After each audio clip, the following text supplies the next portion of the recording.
예레미야서 15장 10절에서 14절 말씀입니다.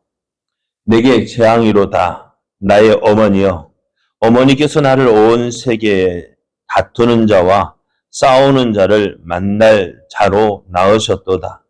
내가 꾸어주지도 아니하였고 사람이 내게 꾸이지도 아니하였건만은 다 나를 저주하는도다. 여호와께서 이르시되 내가 진실로 너를 강하게 할 것이요 너에게 복을 받게 할 것이며 내가 진실로 내 원수로 재앙과 환난의 때에 내게 간구하게 하리라. 누가 능히 곧 북방의 철과 놋을 꺾으리요. 그러나 내 모든 죄로 말미암아 내 국경 안에 모든 재산과 보물로 값없이 탈취를 당하게 할 것이며 내 원수와 함께 내가 알지 못하는 땅에 이르게 하리니 이는 나의 진노의 맹렬한 불이 너희를 사르려 함이라. 아멘. 할렐루야. 우리를 사랑하신 하나님께서 우리에게 좋은 것 주시기 위하여 허락하신 복된 새날이 시작이 되었습니다. 오늘도 하나님께서 우리를 사랑하신 하나님께서 허락하신 복된 이 날에 하나님을 믿고 의지함으로 우리를 위해 예배해 놓으신 모든 좋은 것을 누리는 복된 날 되기를 예수님의 이름으로 축복합니다. 오늘 우리에게 주신 하나님 말씀을 통해서 하나님은 충성하는 자와 함께 하십니다. 하나님은 충성하는 자와 함께 하십니다. 이런 제목으로 하나님 말씀을 증거하겠습니다. 하나님께서 그렇게 말로만 경고하셨던 그 하나님의 심판이 임하게 될 때에 사람들은 그 심판을 어떻게 받아들일까요? 지금까지 하나님은 하나님의 심판에 대해서 저들의 죄악으로 인해서 하나님의 심판을 계속해서 경고해 오셨습니다. 그런데 사람들은요, 이런 하나님의 심판의 경고에 대해서 그렇게 관심을 가지지 않습니다. 왜 그럴까요? 왜 하나님이 심판하신다 그렇게 말씀해도요, 이 유다는 왜 하나님 심판하신다는 그 말씀에 왜 그렇게 관심을 갖지 않았을까요? 다른 것 때문이 아니라 하나님의 심판이 말뿐이었거든요. 말뿐이었어요. 심판한다 해놓고서도 심판하지 않았거든. 그런데 하나님께서 왜 심판하신다면서도 왜 저들에게 그 심판하지 않으셨을까요? 왜 하나님은 말뿐인 심판을 하실까요? 저들은 하나님께서 이렇게 말뿐인 심판하시는, 경고만 하시는 그 이유를 알지 못했어요. 하나님께서 심판하신다면서도 심판하지 않는 이유가 무엇입니까? 하나님을 떠난 저들이 이 심판의 말씀을 듣고 어떻게 해요? 하나님께 돌아오게 하기를 위해서였습니다. 오늘 성경에서도 그렇게 이야기합니다. 왜 예수님께서 다시 오신다 말씀하시면서 왜 이렇게까지 안 오실까? 2000년이 지났잖아요. 그죠? 그래서 성경은 이렇게 말씀하셔요. 베드로후서 3장 8절 9절 말씀을 보면은 사랑하는 자들아 주께는 하루가 1000년 같고 1000년이 하루 같다는 이 한 가지를 잊지 말라. 주의 약속은 어떤 이들이 더디다고 생각하는 것 같이 더딘 것이 아니라 오직 주께서는 너희를 대하여 오래 참으사 아무도 멸망하지 아니하고 다 회개하기에 이르기를 원하시느니라 라고 말씀하셔요. 하나님께서 심판하신다 해놓고 심판하시지 않는 이유, 다른 것 때문이 아니에요. 저들이 어떻게 해요? 하나님께로 돌아오기를 기다리시는 것이었습니다. 그런데 이러한 하나님의 마음을 알지 못한 유다는 어떻게 했을까요? 이러한 하나님의 호의를 거절합니다. 그래서 말뿐인 심판, 하나님 그렇지 하나님에 대해서 그리 관심을 가지지 않았고요. 하나님 하시는 말씀에 별로 깊은 생각도 하지 않았습니다. 하나님께서 이렇게 말씀하시죠. 이들을 심판하실 때, 그래서 결국 하나님의 심판이 임하게 되어지는데요. 그 심판하실 때 이렇게 말씀하셔요. 15장 6절을 보면은 여호와께서 이르시되 내가 나를 버렸고 내게서 물러갔으므로 내게로 내 손을 펴서 너를 멸하노니 이는 내가 뜻을 돌이키기에 지쳤음이로다라고 말씀하셔요. 하나님도 지쳤다는 거예요. 무엇이 지쳤을까요? 이스라엘이 유다가 회개하고 돌아오는 것을 기다리기에 지쳤다는 것입니다. 그래서 하나님은 어떻게 하실까요? 그 말씀하신, 경고하신 대로 하나님의 심판이 이루어집니다. 그리고 하나님은 지금까지 선지자를 통해서 예언하셨던 그 심판을 행하시는데요. 지금까지 유다는 이 하나님의 심판을 우습게 보았습니다. 에이, 말뿐인데 뭐.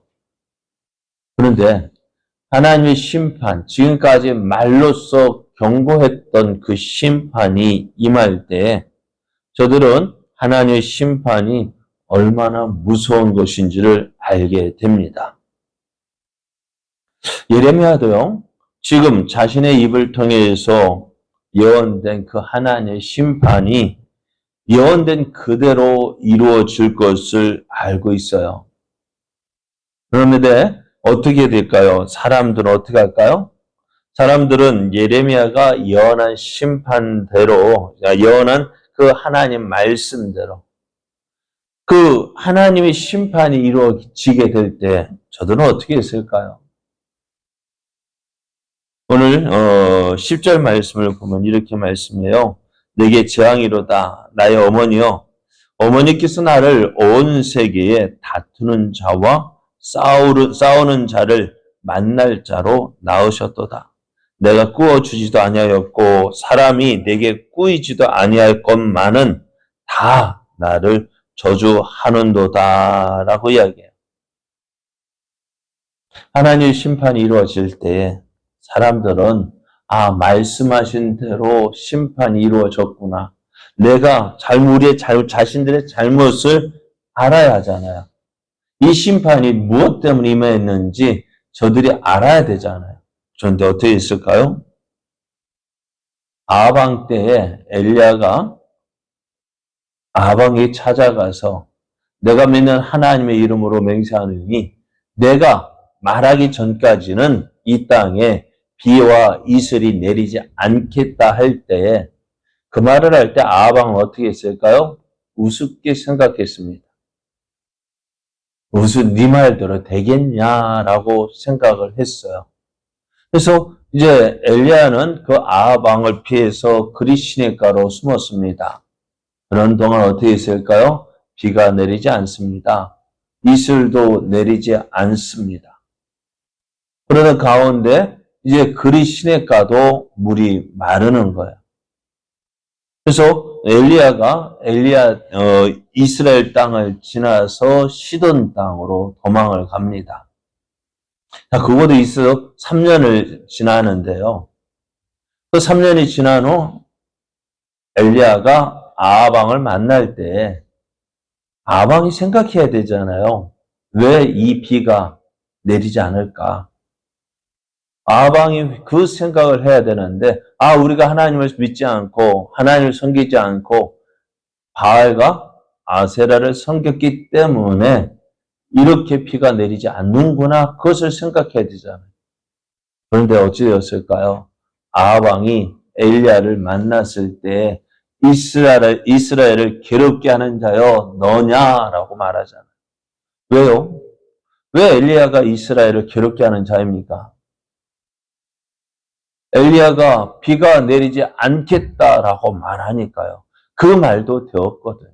그러니까 엘리야의 그 말이 저주가 된 걸로 생각하는 거예요. 그러면서 누가? 지금 이스라엘에 비가 내리지 않는 것이 누구의 잘못이라고요? 너 엘리야, 너 때문이야. 네가 그렇게 말했기 때문에, 비가 내리지 않겠다고 했기 때문에 비가 내리지 않는 거야 라고 말하면 이스라엘을 괴롭게 하는 자여 너냐라고 말하는 거예요. 그때 엘리야가 뭐라고 얘기합니까? 이스라엘을 괴롭게 하는 자는 내가 아니라 바로 당신, 아방 당신입니다. 당신이 하나님을 버리고 이방의 바알과 아세라 신을 섬겼기 때문에 하나님께서 이렇게 행하셨다라고 말씀하잖아요. 오늘 엘리야도 똑같아요. 엘리야가 그 말한 이스라엘 유다 백성들에게 경고했던 그 말씀대로 그 유다의 하나님의 심판이 임할 때 사람들은 뭐라고 얘기할까요? 너 때문이야. 네가 그 말했잖아. 말이 씨앗이 된다. 네가 그 말하지 않았더라면 이런 재앙이 내리지 않을 건데 너 때문이야 라고 이야기하는 거예요. 그런데 사람들이 어떻게 생각할까요? 예레미야를 좋게 생각할까요? 그래서 예레미야는 이런 유다와의 관계를 채권자와 채무자의 관계로 이야기를 합니다. 그럼 채권자가 뭐예요? 돈을 빌려준 사람을 채권자라고 이야기하고 채무자는 돈을 갚아야 하는 사람인데요. 어떨까요? 그 관계가 좋을까요? 나쁠까요? 빌려갈 때는 사정해서 빌려갑니다만은 갚을 때는요. 꼭 자기 돈 떼이는 것처럼 생각하잖아요. 내 피 같은 피 같은 돈을 뺏어가는 것처럼 생각하니까 어떨까요? 채권자와 채무자의 관계가 좋지 않은 거예요. 참으로 불편한 관계가 되어졌는데요. 지금 예레미야와 유다의 관계가 그렇게 된다는 것입니다. 그러니 어떻게 될까요? 예레미야 고향 사람은 아나돗 사람들도요. 이런 예레미야가 미운 거예요. 싫은 거예요. 그러니 어떻게 하겠어요? 예레미야를 죽이려고 했던 것입니다. 자, 이렇게 지금 백성들이 다 누구를 미워해요? 예레미야를 미워합니다. 싫어합니다. 죽이려 합니다. 그렇다면 어떻게 될까요? 예레미야가 힘을 내서 하나님의 말씀을 전할 수 있을까요? 전하고 싶다 해도 너무 두렵고 또 너무나 무섭기에 감히 할 수 없는 거예요. 그래서 하나님은 이런 예레미야를 위로하시고 또 격려하시는데요. 11절 말씀을 보면은 여호와께서 이르시되 내가 진실로 너를 강하게 할 것이요 너에게 복을 받게 할 것이며 내가 진실로 내 원수로 재앙과 환난의 때에 내게 간구하게 하리라 말씀하셔요. 하나님은 하나님의 일에 순종하고 있는 예레미야와 함께 하셔서 예레미야를 강하게 하실 것이다 라고 말씀하셔요. 예레미야 솔직하게 두렵고 떨리지 않겠습니까? 두렵고 떨려서 하나님 말씀을 전하기가 무서웠을 거예요. 이 말씀하면 이 사람이 치고 저 말씀을 하면 저 사람이 와서 치고 다 이 사람 예레미야를 옳다고 인정하는 사람이 하나도 없을 때 하나님은 그래 내가 너와 함께 하겠다. 내가 너를 돕겠다. 내가 너를 강하게 할 것이다. 그래서 너가 사람들이 너에게 복을 받게 할 것이며 또 내 원수가 하나님의 심판의 날에 내게 간구하게 하겠다라고 말씀합니다. 그렇습니다. 예레미야 하나님의 말씀이 선포되어질 때에 사람들 무시했습니다. 이거 네 말대로 된다고? 그러잖아요. 바울도 그가 로마 황제에게 가이사에게 항소를 했을 때에 가이사 앞에서 내가 재판받기를 원한다 할 때에 이 바울은 제수의 신분으로 예루살렘에서 로마로 압송되게 되어졌습니다. 그런데 압송되어 갈 때 베드로는 어떻게 겨울이 지난 후에 가기를 원했지만은 그 손주들과 선장들은 어떻게 해요?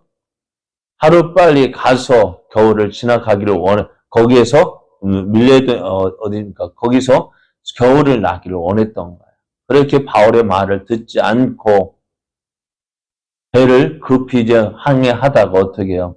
유라굴로를 만나게 되어지잖아요. 그때까지만 해도 사람들은 바울의 그 말 믿지 않았습니다. 그러니까 그 배를 타고 갈 때 참 좋은 날씨적으로 보이거든요. 누구 말이 옳은 것처럼 보였을까요?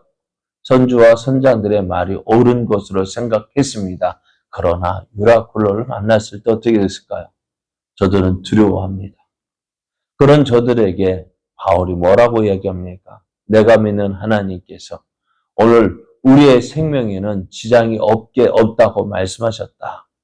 나는 그 하나님을 믿는다라고 얘기합니다. 그럴 때 사람들은 어떻게 했을까요?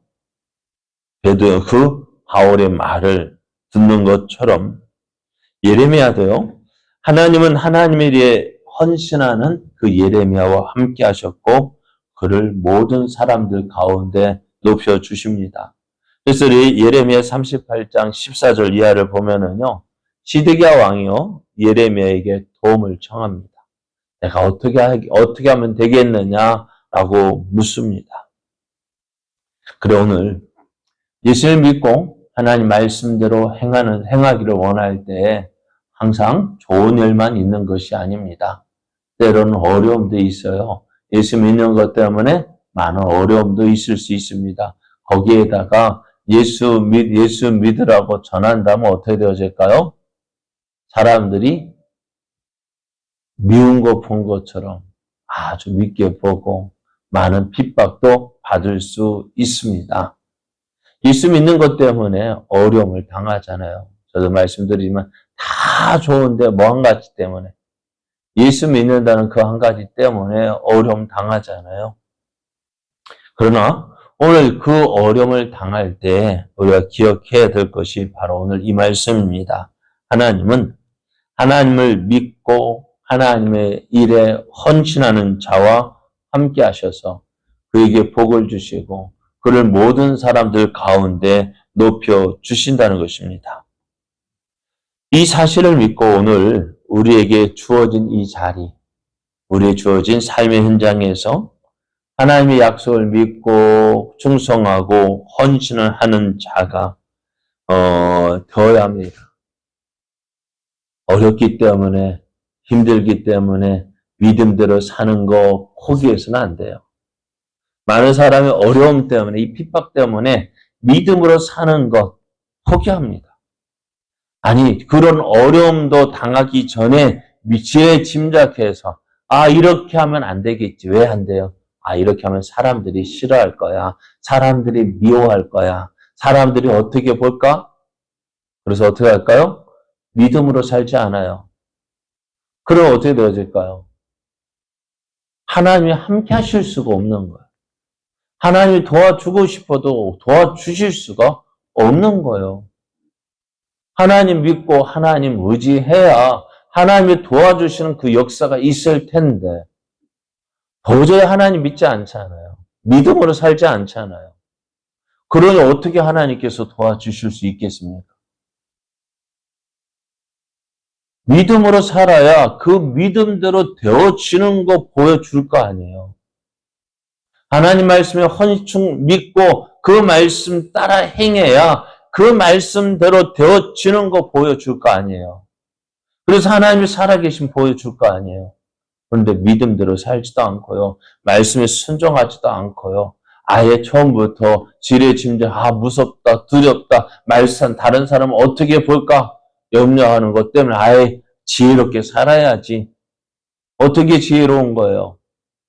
믿음으로 사는 것이 지혜로운데 믿음 없이 사는 것이 지혜로운 것으로 생각하고 믿음대로 사는 거 포기하기 때문에 하나님은 어떻게 도와주시겠어요? 뭘 보고 도와주실까요? 믿음으로 그 믿음대로 되는 거 보여주실 텐데 믿음대로 살지 않는데 어떻게 보여주시겠어요? 뭘 보여주시겠어요? 오늘 지금 힘들고 어려울 때 어떻게 하면 믿음대로 살기를 결심하고 결단할 때 하나님이 도우시는 역사 나타날 거 아니에요. 사드락과 메삭과 아벳노고가 풀무불에 던져질 때 어떻게 했어요? 믿음으로 살기를 원했을 때 하나님이 도우시는 역사 보여주셨잖아요. 오늘도요. 하나님 어떤 사람과 함께 하실까요? 하나님의 약속의 말씀 믿고 그 말씀에 순종하는 사람과 함께 하십니다. 그를 도우셔서 하나님의 살아계심 나타내십니다. 오늘 우리의 믿음이요. 이런 믿음 되기 원합니다. 하나님의 약속을 믿고 힘들고 어렵다 할지라도 하나님의 약속 믿고 말씀대로 심판되어지는데 오늘 말씀대로 하나님 믿고 의지하는 사람 함께 하시고 도와주심을 믿고 오늘도 믿음으로 행하는 우리 하나님의 살아계심을 보여주는 믿음의 사람 되기를 예수님의 이름으로 축복합니다.